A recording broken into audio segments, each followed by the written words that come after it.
J'avais 35 ans quand il m'a fait la demande en mariage dont j'avais toujours rêvé. Nous avons organisé un mariage sublime à l'église, comme je l'avais toujours voulu, parce que ma foi est précieuse pour moi. Lors de la cérémonie devant Dieu et les hommes, nous nous sommes promis fidélité jusqu'à ce que la mort nous sépare. J'ai attendu des années, pas parce que je ne voulais pas me marier, mais parce que j'étais très exigeante.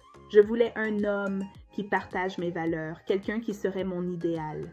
Mais avec mes études, puis le développement de mon entreprise, le temps a filé, et rien. Puis il est apparu, l'homme parfait sur le papier. Mais il manquait ce petit quelque chose, ce feeling.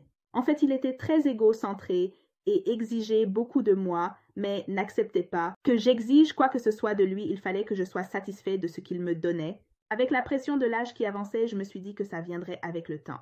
Alors, nous nous sommes mariés. Les mois ont passé, nous avons eu notre premier enfant, puis un deuxième l'année suivante. Et entre nous, l'étincelle s'estompait. Il y avait déjà ce manque au départ. Avec le temps, une distance s'est installée. Mon mari, un homme fort, dominant, ne prenait jamais mes paroles au sérieux. Les enfants ont grandi, voyant ma souffrance face à la dureté de leur père. L'adolescence, ils m'ont supplié de divorcer. Mais j'avais fait une promesse à Dieu, et cette promesse était plus importante que tout ce que je pouvais ressentir.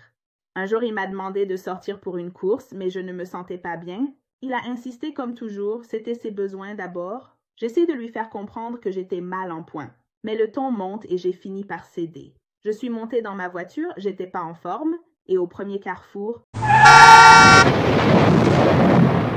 un camion m'a percuté de plein fouet. L'accident de voiture était d'une violence incroyable. Le camion a complètement broyé ma voiture et moi à l'intérieur. Les secours sont très vite arrivés et ont pratiqué les gestes de secours sur moi. Puis l'ambulance est arrivée et ils m'ont transportée à l'hôpital, mais une fois arrivée,